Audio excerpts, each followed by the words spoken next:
We hear Republicans all the time, and I'm a Republican, talk all the time about defending individual liberty and defending God-given rights. Well, last time I checked, without the right to life, you really can't enjoy much of the others. If we really want to win this, ultimately, we have to do a better job of winning in the culture. Politics is downstream from culture. If you're telling me that we want to move in the same direction, but we want to bring the culture along with us, then let's look at some of these culturally shaping institutions which are taking a lot of tax dollars and then using those to either indoctrinate our children or perform the very services that were said we're opposed to. And maybe if we can see some movement in those directions, we'll be able to operate in good faith. But I think that's necessary. All right, folks, it is Tuesday. We are all past the eclipse. Now, what are we going to talk about? As I told you, save those glasses, though, because you don't ever want to look directly at the Biden record. You need the glasses to protect your eyes and your brain, because looking at the Biden record directly can cause severe damage. Just pro tip on that. So keep those glasses handy if you ever want to look at the Biden record. Anyway, Trump is suing the judge in New York that issued the gag order because they claim that he's attacking his daughter. I'm going to break this down a little bit with Virginia delegate Nick Freitas, who, by the way, if you haven't seen his videos, I'm sure you should and you love him. And then we're going to break down all issues on this Roe versus Wade position that Trump came out. A lot of folks on the right aren't happy. One other quick little political note. Check this thing out.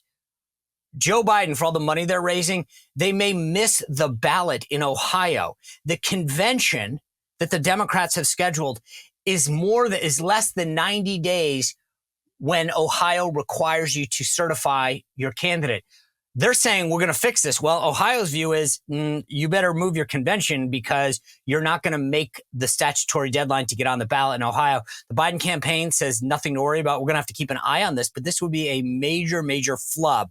Anyway, as I said, Delegate Nick Freitas from Virginia is here. He's got a ton of content that's amazing on Instagram and on YouTube. He's a former Green Beret. We're going to get into it with him. Before I do that, though, I want to tell you about two of the great sponsors right now that keep this show free across all the platforms, by the way, that you should be subscribing to. Let's hear from them, and then we'll get into it with Nick Freitas.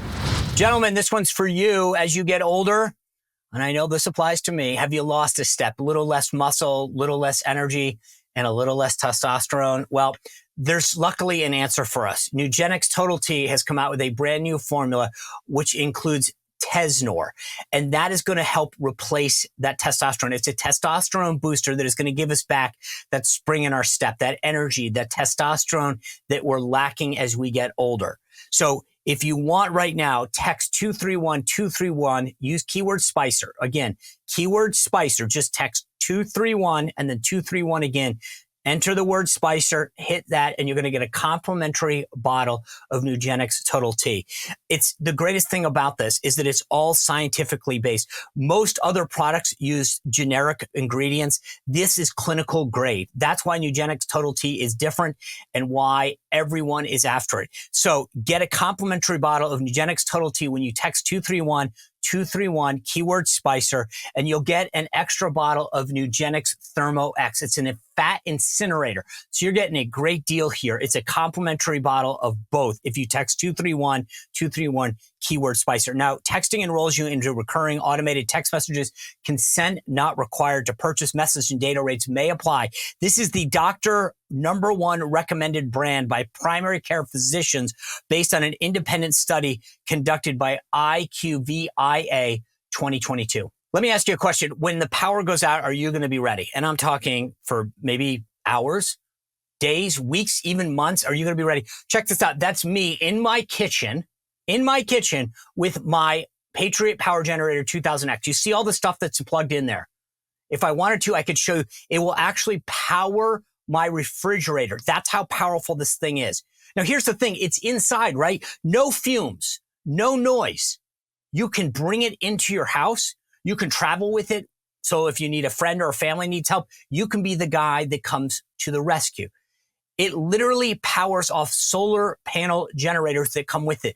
No gas required. You don't need to keep going and filling it up, keeping it outside, running through messy cords in and out of your doors. No way. The Patriot Power Generator 2000X takes care of all your needs. And again, it comes with these solar power generators that come free with the purchase. So go to 4patriots.com/Spicer, 4patriots.com/Spicer, so that you will be prepared in an emergency. And then again, it's not just you. It's about you, your family, your friends, powering that refrigerator, computer, tablet, other things that are critical to you. Go to 4patriots.com/Spicer. Nick, good to see you. How are you? I'm doing well, Sean. How are you? Good. I know down in Culpeper, you guys might have had a different view of the eclipse. What did you think? Not that impressive. I was really expecting the moon god to just completely devour the sun, but it felt like he'd just take a small bite and then moved right along. So not too impressive. I felt like it was like, for those who are old enough to remember Y2K, I felt like there was all this like build up, and then I was like, this is it. Like I went outside, I put the glasses on, and I'm like, really? Like that's it? You just look at this little slice, and like, I don't know. I expected the whole like neighborhood to get quasi dark. One of my neighbors came out and said it's only 88%. I'm like, I don't know, 88% I thought would be pretty dark, but I guess not. Yeah, no, I kind of felt the same way. I knew we weren't going to get the what the term they use, like the full total eclipse. It's like Bonnie Tyler's song. That's right. Yeah. So I knew we were going to get that, but I still thought it'd be a little bit more, I don't know, definitive. Yeah. But oh well, maybe next time. I reminded viewers at the beginning of the show, so I'll just spread the word to you as well. Keep the glasses, because if you shouldn't ever look at the Biden record directly head on. It can cause damage to both your eyes and your brain. So don't just throw those glasses out. For the next several months, you should use them to look at that Biden record, because it's so bad for you. That's true. Just remind your constituents they can do that. Anyway, I wanted to get into it with you. Was it Monday morning? It seems like forever now with all the eclipse talk. President Trump put out on Truth Social his position on abortion, on Roe v. Wade. I'll just play the audience a quick clip of this. Many people have asked me what my position is on abortion and abortion rights, especially since I was proudly the person responsible for the ending of something that all legal scholars, both sides, wanted and, in fact, demanded be ended. Roe v. Wade. They wanted it ended. It must be remembered that the Democrats are the radical ones on this position because they support abortion up to and even beyond the 9th month. The concept of having an abortion in the later months and even after birth, and that's exactly what it is. The baby is born, the baby is after birth, is unacceptable, and almost everyone agrees with that. My view is now that we have abortion where everybody wanted it from a legal standpoint, the states will determine by vote or legislation or perhaps both, and whatever they decide must be the law of the land. In this case, the law of the state. All right, you got it there. I'll start with you. What did you think of his answer? I'm not thrilled. I'm going to be honest. I like that. No, I get where he's coming from. I think that there's a lot of people that looked at this as, okay, this is something that the Constitution, I'll put it this way. They've always felt that the Constitution was somewhat silent on this issue, and therefore it should be left up to the states and or the people. And I think Trump wants to take that position. I think he looks at the polling and he believes that abortion is a bad issue for Republicans. And I can understand all of that. The thing that is disappointing to me is that for me, this seems very, very fundamental. I actually think this is something that you could argue on some level should be covered under at least the 14th Amendment and equal protection before the law. But I understand some of the arguments as well that the founding fathers didn't articulate it as such. But ultimately, if we're talking about innocent human life, it's we hear Republicans all the time, and I'm a Republican, talk all the time about defending individual liberty and defending God-given rights. Well, last time I checked, without the right to life, you really can't enjoy much of the others. So I understand, I guess, why he did it. But ultimately, I think I think like other issues in the country's past, where for political reasons we skipped it on by, hoping that there would be an easier solution in the future, that we're going to find out that wasn't the case. But I will also say this. I will also say this for the pro-life movement, of which I consider myself a very proud member. If we really want to win this, ultimately, we have to do a better job of winning in the culture. Politics is downstream from culture. And I think too many people have bet too much on, well, we're just going to overturn Roe and then we'll pass some laws and that'll be it. the bottom line is if the demand is still there, the supply is going to meet it. And I'm very grateful for organizations like Live Action, like Students for Life, because not only do they obviously try to influence in the political space, but I think they've done an excellent job of also trying to compete in the cultural space. And ultimately, victory on this issue is not just legislative. Victory on this issue is one where we actually have a culture which appreciates and protects all life, and where the idea of destroying innocent human life is something that is seen as reprehensible and unthinkable. So I think we need to make sure that we're fighting on both fronts. Yeah, totally agree with you. I'm glad you gave a shout out to those groups, because they really are out there in the trenches making the case culturally for what has to happen. And I think you're right. If the demand is there, somehow people are going to find the solution, whether it's a pill or whatever. And so we've got to change this so that people respect life more. Here's the issue that I have, just as a pro-lifer, as somebody who the first thing I would say is the following, and just respond to me, because I feel like for 50 years, and I'm only 52, so it's not like I've been arguing this, but for my adult life, I've been saying Roe was wrongly decided. It conferred a right that doesn't exist. It was a state's issue to begin with. And we in the pro-life movement, we on the right, for the most part, not everybody, but largely said it was wrongly decided. It's a state's issue, send it back. And we got our way, right? And then when we got our way, some said, well, there should be a federal law. And it's like, wait a second, we just argued that they shouldn't have been able to do this. So how do we not look hypocritical as well? And so after arguing for 50 years that it was wrongly decided it's a state's issue, shouldn't we maintain that logical conclusion now to say, see, it is a state's rights? Virginia, Arkansas, California, Massachusetts, you guys hash this out. No, I understand the argument. I do. And that's why I don't think we should be so quick as to throw everybody else that, okay, you're not sufficiently pro-life. I want to work with as many people as possible in order to convince as many people as possible of our position on this issue.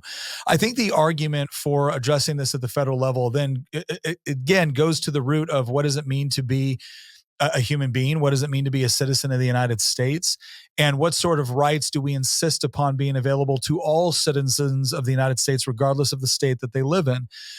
We fought some very hard battles within our country's history, and I would argue some necessary battles to say that, you can't own another person. I don't care what state you live in, right? You can't deny basic fundamental human rights to a citizen. I don't care what state you live in.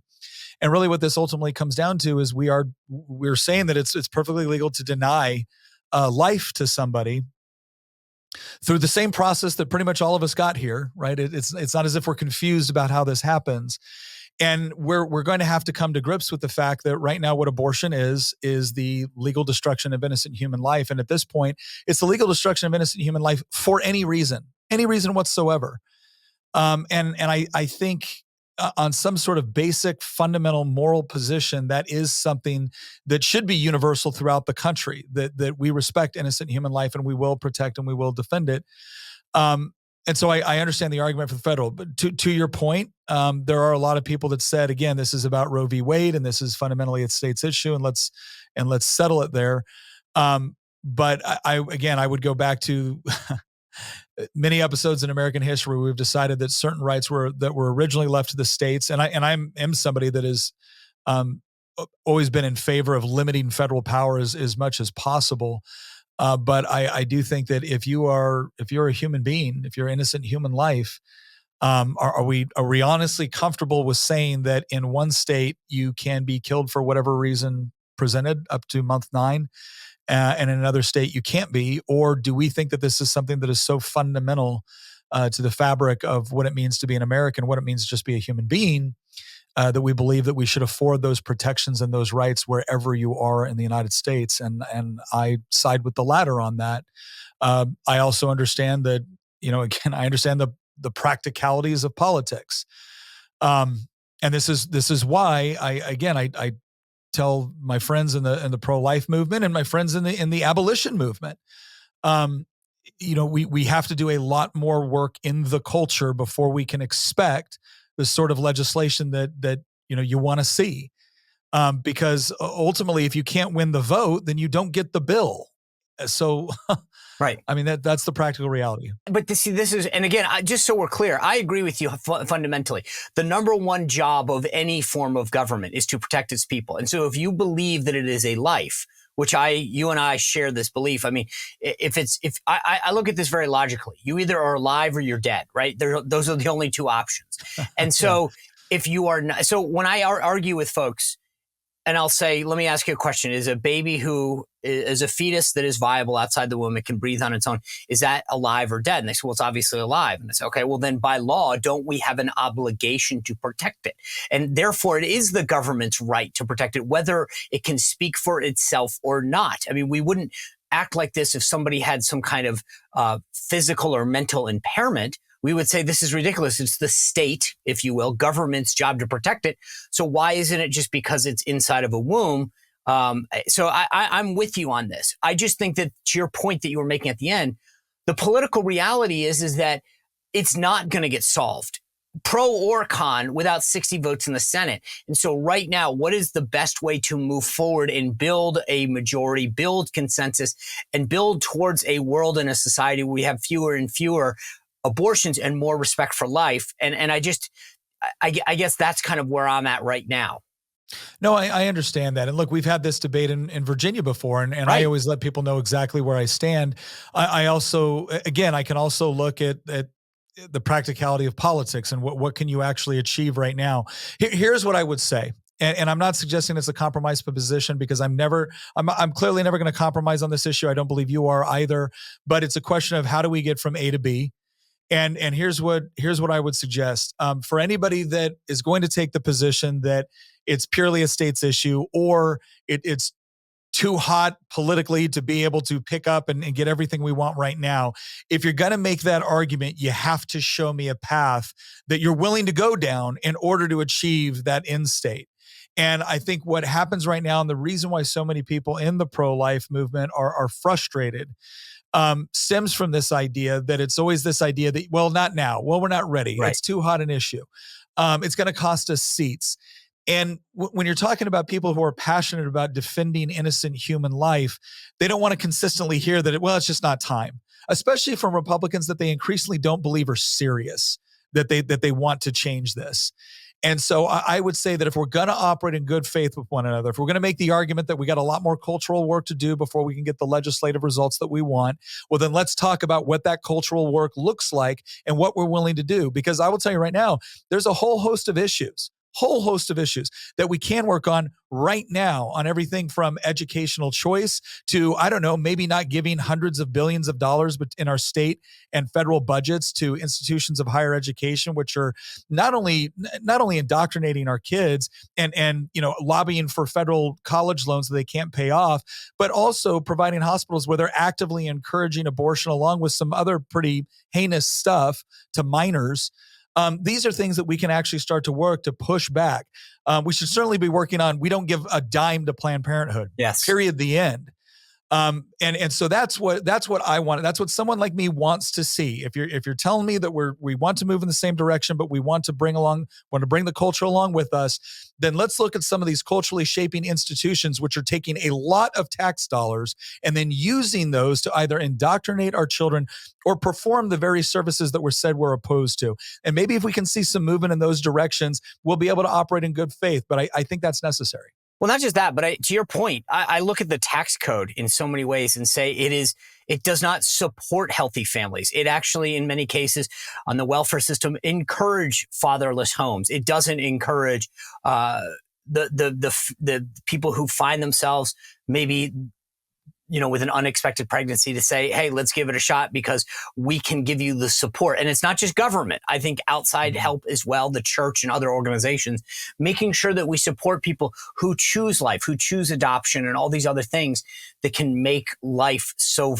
precious and valuable. So I think to your point, it's not always the government solution, but it's how do we do things that actually encourage families as opposed to maybe discourage them. Oh, I absolutely 100% agree. I really believe that not only this issue, but the entire country our country is in the shape it's in because families are in the shape they're in. Yes. Yep. And if we're actually moving back toward an issue where or a society where we appreciate the strength of a father and a mother being in the home, raising children within the bounds of marriage, we're gonna see a lot less push for some of these things within society that we don't want. We've conducted a kind of fourth wave feminist experiment for quite some time now, and it turns out men aren't happy, women aren't happy, and children aren't happy. I think maybe it's time to go back to what all of us intuitively know works, and that's when you have a loving father and mother in marriage, raising children. It's not only beneficial for economic reasons, it's not only beneficial for public safety reasons, it's immensely benefit for social reasons on the whole.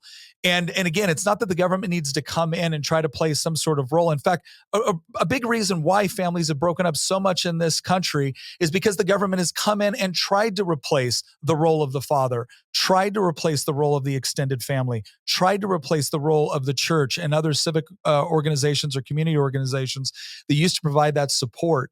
And so I couldn't agree more that, and the polling shows this. If you really want to have one of the single biggest impacts you can on abortion right now, raising a culture where we not only appreciate life, but where men see it as their personal responsibility to protect and provide for their wives and for their children, seeing in a situation where we hold up motherhood as something that is wonderful and absolutely critical to the well-being of society, as something that you do because you decided not to enter the workforce.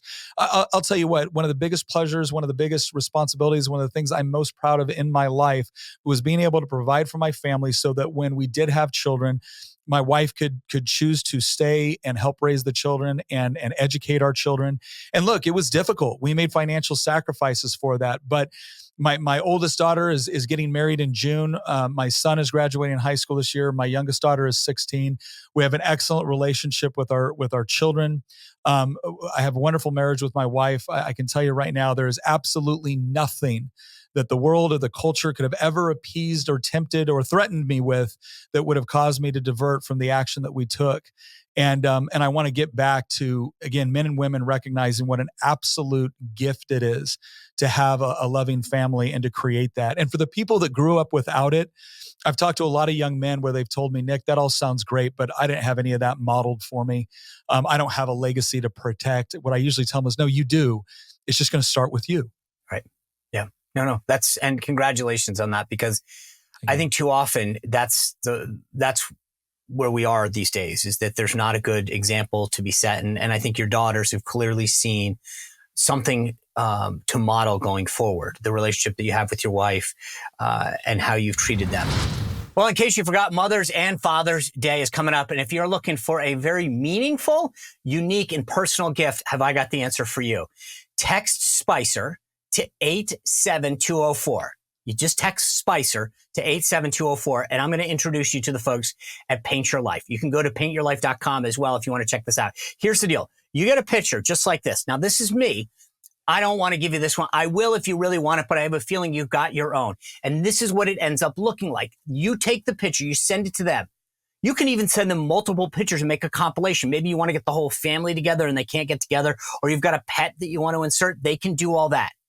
Once you send it to them, you choose your artist. You get to choose the artist that you think will do the best job. You get to choose the medium. So it's oil, acrylic, charcoal, watercolor. There's a ton of them. Then you choose the frame. You stay in touch with that artist as they develop the picture to your liking, guaranteed. It's up to you to approve it. They send you videos showing them doing the actual artwork.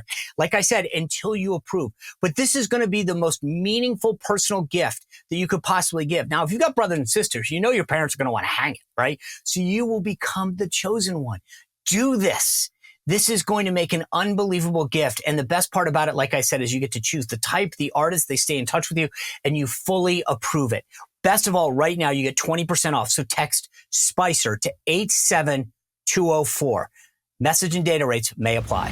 Let me just ask one more question on this, because I do want to move on. Speaking of kids and family, I was a little taken back on this Trump stance by the reaction of both Mike Pence and the Susan B. Anthony list, who are both very pro-life, but talking about how they were really disappointed with President Trump and everything. And this goes to a point that you were just saying, which is why I wanted to ask you about it. It's like, I've been in politics for 30 years, okay?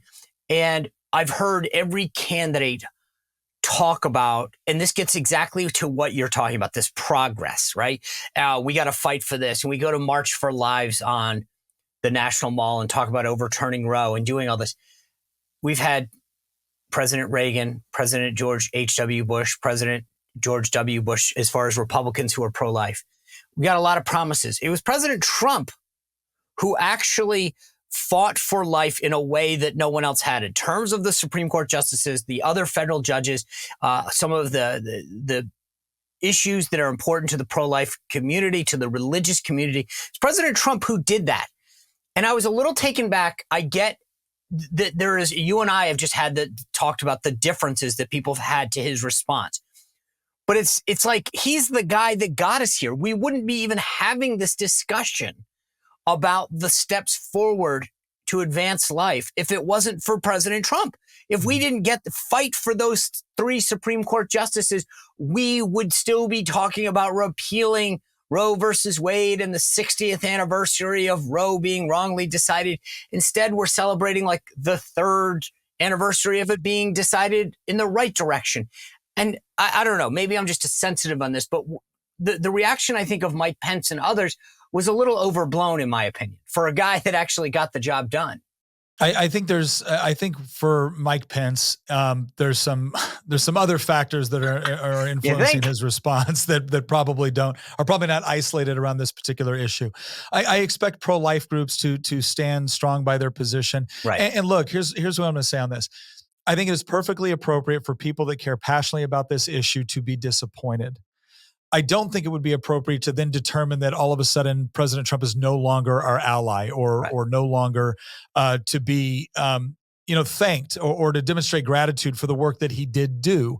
Now, again, the work for us has not ended, and we're still going to continue. And I think a lot of us hope that his mind will change eventually. My view is, you know what? The guy's very clear about this. Gets to the heart of what you and I are talking about. He's like, I got to get reelected, and right or wrong in terms of what he thinks politically, what's going to get him. If we don't get him back in the Oval Office, we know what Joe Biden's position is. And we know in 4 years, President Trump fought and delivered on life. I would rather take him right now for 4 more years. That's the choice we have. And so I go, okay, if this is what he needs to get back in the Oval Office politically, we know that he's got a track record of standing up for life. No, and here's what I'm going to say. I don't think any of these groups are going to come out and now advocate for somebody else to be president and whatnot. I think there's always going to be skepticism. Understand this, and I know you do understand this. It's the idea of having to accept this narrative, right? And I'm not arguing the truth of it right now. I'm just arguing the presence of the narrative, the content of the narrative, that we have to accept that babies are just going to have to die so we can get reelected. That's a really bitter pill to swallow. That's a horrible reality to consider. And I think there's righteous indignation at the state of society when something like that can be said and be believed to be true. And so, again, I don't begrudge any organization to be frustrated by that. Again, we are going to be faced with a very binary choice come November, and it is going to be Donald Trump, the guy that did give us the Supreme Court that overturned Roe v. Wade, even though we wish he took a different position on some other things, right? And Joe Biden, the guy that believes we need to enshrine abortion up to the point of birth for any reason into law because this has become some sort of sacrament on the left. Yeah. That's an easy choice. And I think anybody who's pro-life needs to get out there and fight incredibly hard to make sure that Donald Trump gets elected rather than Joe Biden. And then again, we're going to continue to have these conversations. We're going to continue to have these, I think fights among allies, right? But that's what we need to remember. Yes. We need to not lose our gratitude for the things for which we agreed on and the things that he was able to accomplish. We need to understand that sometimes we see the nature of the fight differently and we disagree on strategy. That doesn't mean we disagree on ultimate outcome. And I think if we can keep that in mind, then we can work together in order to forge a path where, again, we get the sort of society that I think all of us want. And that's one that loves, respects, and protects innocent human life at all of its stages. And I would even argue, especially at the stage of its greatest innocence and most vulnerability. Amen to that. You mentioned family. And last week, I think it was, or the week before, somewhere in there, the state of Florida, Ron DeSantis banned social media use for 13 and 14-year-olds and said you need parental consent at 15 and 16. In the Virginia legislature, is that something that is being talked at all about protecting Virginia's kids? And what do you think about what Florida is doing to protect its kids vis-a-vis social media? Obviously, not just as a legislator, but obviously as a parent that's been dealing with this. I think when we're talking about children's access to social media, I think first and foremost, we need to remember that there is nothing the state can do that is going to subvert the initial responsibility, the primary responsibility, which lies with the parent. There's always going to be some mechanism by which they can access social media. And so parents have to parent. The state cannot do it for them. And oftentimes when the state tries to do it for them, we get some bad consequences. Having said that, I do believe that I have significant concerns about social media and the consumption of it by minors. Obviously, certain platforms are, I think, more dangerous than others, especially those owned by the Chinese Communist Party. But ultimately, here's what I'll say. I'm not saying that there's no role with respect to the government when it comes to determining what minors can and should have access to. I think we've done some very good work in Virginia and other places with respect to graphic sites and what they're able to do, and needing age verification before they can share what they're doing. So I want to be careful. I think some of the federal stuff we saw with TikTok gave the federal government far too much power with respect to defining what platforms looked like. And that can also be problematic. That can lead to mass censorship and too much government power. I think that Florida's bill was more narrowly tailored, and focused more with respect to the minor and ensuring parental permissions. And so I'm certainly more comfortable on the front where we talk about parental permission and ensuring that these companies that are going to provide access to their product make sure that parents are approving their child's access before that takes place. That I'm far more comfortable with. Because we do make a distinction between what adults can do and what children can do within society. And I don't think there's any question that while there can be many benefits to social media, there can also be a lot of negatives, a lot of downsides. And I think that's even more pronounced when we're talking about young children. And so making sure that we provide a mechanism whereby the parents have to be involved before a company can have an interaction with their child, I think can certainly be reasonable. We just need to be careful on how we do it so that we're not expanding government power to a degree where we're giving them more control and authority than we want. Yeah, I'm not a big fan of government anything, but I do think that the studies that continue to come out to show increased levels of depression, anxiety, suicide among young people in particular is concerning. And we do need to think about it. I get it. At the front line, it's a parent's job, but the way things are shaping out these days, you can't be there 24/7 to see everything that they're seeing. And at least if there were some protections, in the same way we don't give kids access to cigarettes or alcohol, there is a role, I think, of figuring out where that becomes until they become an adult. Yeah, I'll tell you one of the things that was frustrating to me is in Virginia, I carried a bill where we were trying to address the problem of AI-generated pornography. Okay. And I got some pushback from people on that. I said, I want you to imagine someone taking a picture of your 16-year-old daughter, plugging it into one of these programs, and then generating very real-looking pornography in the form of pictures, in the form of video, and then spreading it around that school. And I want you to imagine the detrimental effects of that and the necessity of us being able to address it. And, it died on a party line vote. I was just party line, shocked. meaning Republicans with you and Democrats against. Yes. And what? Yeah, so you're a Democrat. I think there might have been one Democrat that voted with me on that in the subcommittee. I think maybe one, but I have to go back and check. Okay, just out of curiosity, you go to these guys, and I assume that it's a little collegial down in Richmond, and you say, "Hey, what's wrong with the bill, or what can I do to fix it, or what's your objection?" What do they say? Because you're literally, I don't. To me, again, this gets back to this, like, what are you pro-porn, pro-child? I mean, like, I don't get where some of the objections come from on the left in some of these instances. Well, I think it's important to understand that the progressive left is actually in favor of what they call sex work.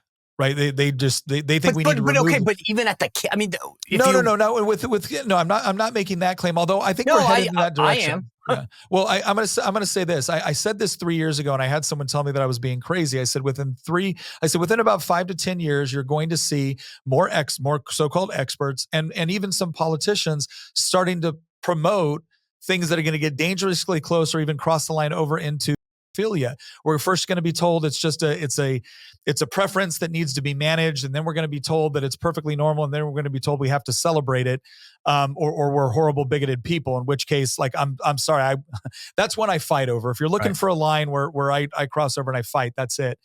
I think on this, the excuse that it's always used is, well, no, Nick, we agree with you, but it's a complex issue, and we need more studies in order to determine the best way to address it.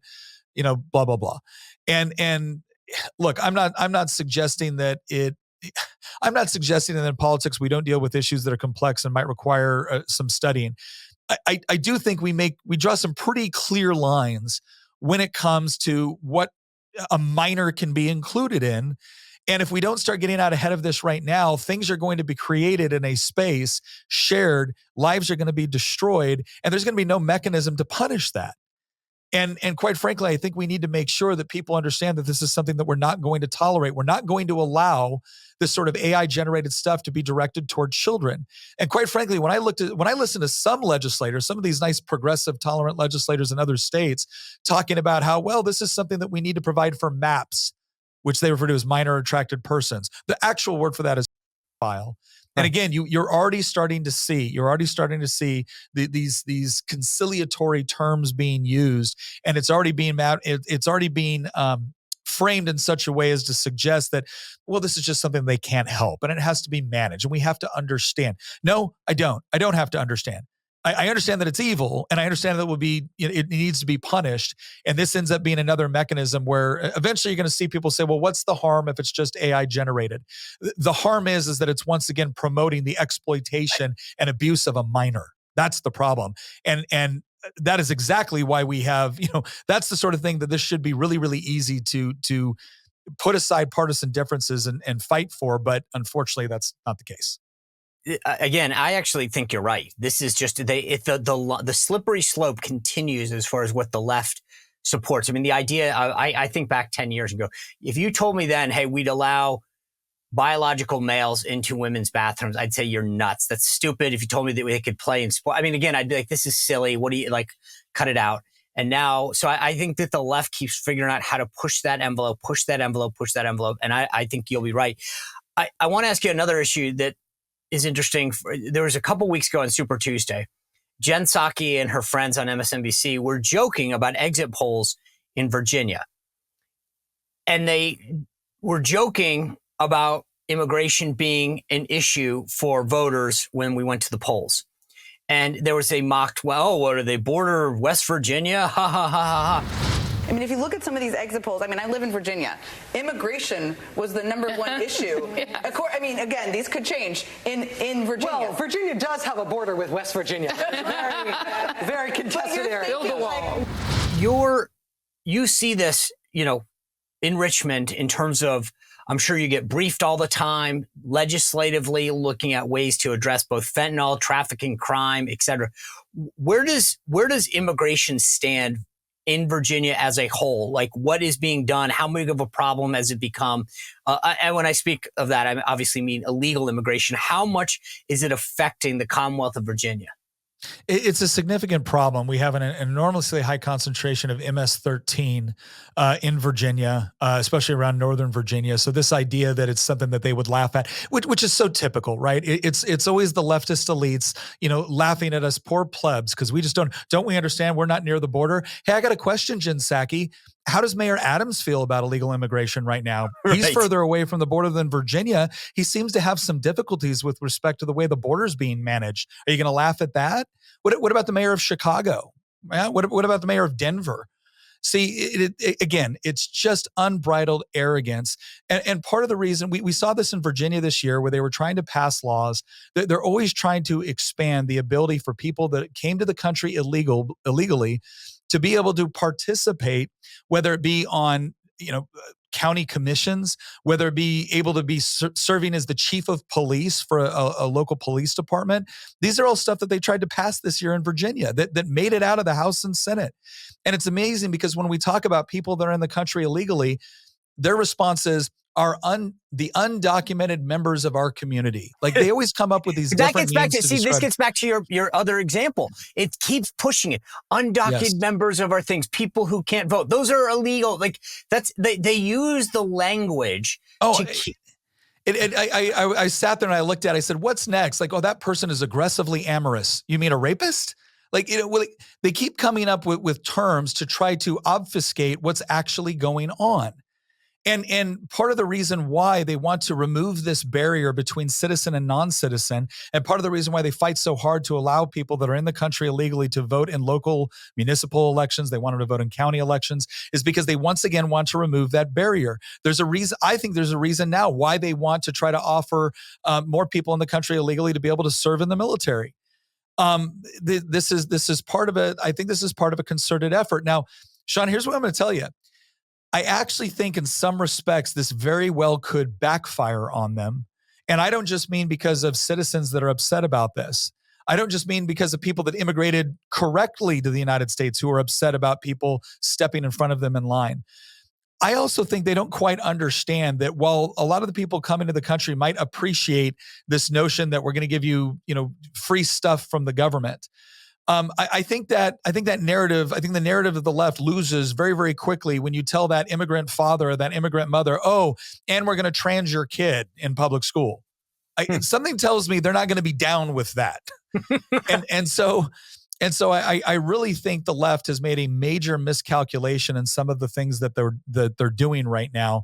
And I do think it's going to backfire. But no, Virginians have every right to be just as concerned about how badly Joe Biden has managed immigration and the border as the mayor of New York City, regardless of how close we are to the southern border. Yeah.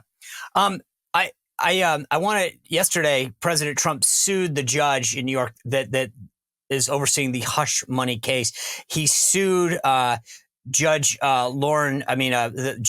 Merchant. And if you read the media right now, it's Trump went after his daughter, right? That's the big thing. He attacked his daughter. So I started looking this thing up because I'm thinking, oh, come on, guy. Like, you can't go after the daughter. This is what Lauren Merchant, who she is. She has served as the president of Authentic Campaigns. This is from CNN, by the way. This isn't exactly right-wing propaganda. A firm that does digital campaign work and online fundraising, mobile messaging, web design. They work with Democratic candidates, including some of Trump's most outspoken opponents. The website features a list of clients, which includes Biden and Harris's campaigns. Harris's campaign paid the firm more than $7.5 million. The firm's website also touts its work for Michigan Governor Whitmer, Katie Hobbs, Adam Schiff, who all have, not all, a lot of them have used ploys to talk about going after Trump. So Trump is saying, hey, look, I don't think you're going to be fair because your daughter is making money running campaigns saying I need to go to jail. He's just pointing out a fact. That's not attacking his daughter. It'd be one thing to those are facts. And you read the statement that Trump has done. He's not attacking her. He's pointing out, hey, you're ruling on me, Judge Merchant. You're a Democrat. She's a Democratic political operative that is raising money and using her clients to attack me about going to jail, which is what you would be ruling on. Oh, I'm sure if Kellyanne Conway's dad was presiding over the Hunter Biden tax trial, I'm sure Hunter Biden's lawyers would have no problem with that whatsoever. I mean, I'm sure they would think, oh, no, that's just perfectly fine. No, again, what's going on here? The left is conjuring up an image. What's the image? Oh, he attacked the judge's daughter. And so automatically what you're thinking is of some little girl with pigtails on the side of the street selling lemonade. Like, why would Trump attack her? How horrible. No, his daughter is a very, very active political operative who specializes in helping candidates that are going after President Trump, advocating for him to, and again, they have completely weaponized the DOJ against Trump. They've weaponized pretty much every level of the judicial system to try to go after him. To like this ruling with respect to the real estate, there was no victim. There was no victim. They just wanted to try to bankrupt him. This is the best part. The New York Times, like on cue, the New York Times comes to the rescue. It says the New York Times profiles the no-nonsense drama adverse judge. Although Justice Merchant is a registered Democrat, people know him, describe the judge as a moderate law and order prosecutor. Two people close to the judge who spoke on the condition of anonymity said that the judge has privately expressed pain over the attacks on his daughter. But the people said that those attacks will not compromise his ability to oversee the case. I was like, oh my God, it literally was on cue. No, well, and of course it is. But here's the deal. Nobody cares anymore. Like this idea that the legacy, like headlines you know what I use headlines in the legacy media for? Content, criticizing the legacy media. And That's right. Their inability, their complete inability to read the situation or to even provide anything resembling objective journalism. Because again, so we've talked about a couple of different ways that the left will either manipulate language or try to inject imagery that bears no resemblance to what's actually going on. It's the same thing with journalism. They want to use the moniker of objective journalism to then engage in editorialism. Right. And nobody buys it anymore. This is one of the single greatest frustrations of the left right now is that they have co-opted so many of these institutions that used to have a great deal of value and credibility with Americans. And they've repeatedly used them to push an agenda under the guise of objectivity. We're awake to it now, and they keep doing it. And now we're like, yeah, we don't care. I know. Well, then we're just going to do it harder. Yeah, we care even less. Well, now we'll do it even harder. You know what? Now not only I went from not caring, now I'm pissed, and I'm literally going to do or believe the opposite of what you say because you have demonstrated so many times that you are not objective. You are in on the rig, right? And you are going to continue to do this. And so this is what frustrates them. They're like, but he's under indictment. But this article came out. But the New York Times, and his poll numbers will continue to go up. I know, because at this point we know what you are. You're the opposition. You're the opposition. You hate us. You don't just hate Trump. You hate all of us. That's right. And you know what? We don't really like you either at this point. That's right. It's mutual. Nick Freitas, I always appreciate your voice. I love your videos. If you guys aren't subscribing to Nick on YouTube and on Instagram, go to it makes my morning. I don't even drink coffee, and I like watching you drink coffee. Nick, thanks for being with us once again. I appreciate it. Thank you. My pleasure. Take care, Sean. All right, guys, continue to subscribe. Hit that YouTube, Rumble, Spotify, Apple Podcast link so you never miss an episode. We'll see you back here tomorrow on the Sean Spicer Show. Well, if you enjoyed this content, make sure to like this video, subscribe, and click the notification bell to get more.